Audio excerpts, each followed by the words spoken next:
दुनिया का सबसे बड़ा रेन फॉरेस्ट अमेज़न 300 अरब से ज्यादा पेड़ों का घर है।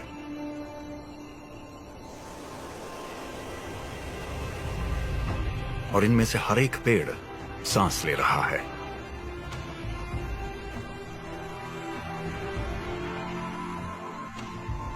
हर दिन 24 ट्रिलियन लीटर पानी हवा में भेजा जाता है।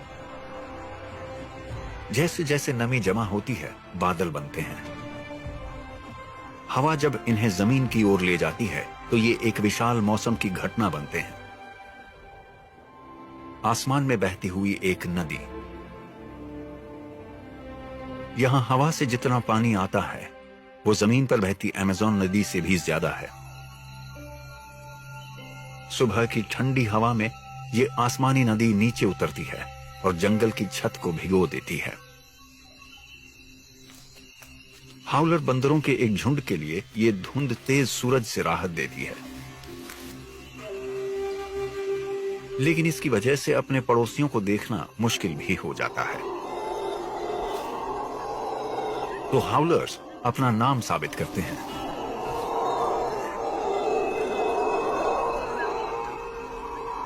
यहां बातचीत हवा के जरिए होती है। धुंध और भी इनाम लाती है। जब पेड़ों के ऊपर से पानी उड़ता रहता है तो फल ज्यादा होते हैं। हाउलर्स को जमीन पर उतरने की जरूरत शायद ही कभी पड़ती है। उन्हें ज्यादातर पानी उनके खाने से ही मिल जाता है।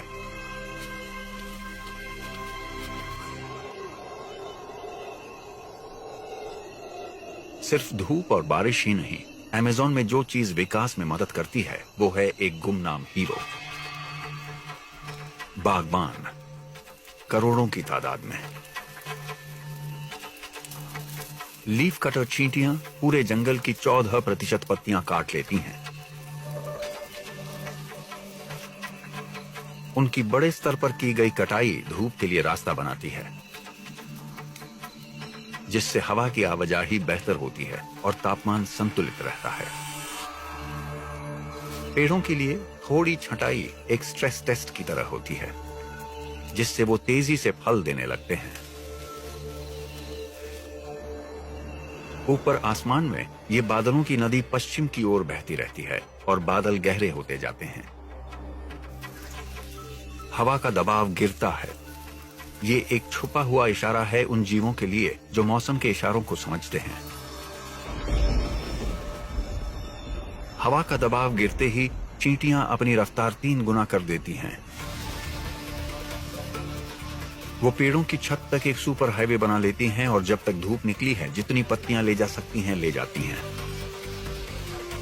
उनके जबड़े एक इलेक्ट्रिक चाकू की तरह काम करते हैं। 1 सेकंड में 1000 बार वाइब्रेट करते हैं। जब तक पत्तियां सूखी हैं वो ज्यादा से ज्यादा काटने की दौड़ लगाती हैं। अगर पत्तियां भीग जाएंगी तो 50% भारी हो जाएंगी।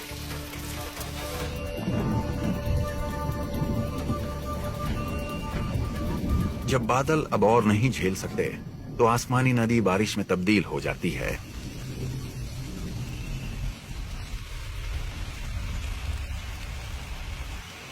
और अगर आपकी लंबाई 1 सेंटीमीटर से भी कम है तो ये बड़ा खतरा है। मजदूर चींटियां अपनी जमा की हुई दौलत को बारिश से बचाने के लिए भागती हैं। सबसे सुरक्षित जगह है जमीन के नीचे। एक घोंसले में 1 करोड़ तक चींटियां रह सकती हैं। उनकी रानी को तो बाहर का आसमान देखे हुए 10 साल हो गए हैं। लेकिन पूरी कॉलोनी मौसम को एक ही जिस्म की तरह महसूस करती है। एक दूसरे तक जानकारी फेरोमोन्स के जरिए पहुंचती है। उनकी मेहनत रंग लाई है। जबरदस्त फसल आ गई है जो बारिश के दिनों में उन्हें काम में लगाए रखेगी। ये पत्तियां खाने के लिए नहीं हैं। ये पत्तियां एक फफूंदी के बाग के लिए हैं। फफूंदी पत्तियों पर पनपती हैं और चींटियां उस फफूंदी को खाती हैं। जमीन से 9 मीटर नीचे तापमान पूरे साल 1 डिग्री से भी कम बदलता है। और ये फफूंदी उन्हें हर मौसम में खाना देती है, चाहे बारिश हो या धूप।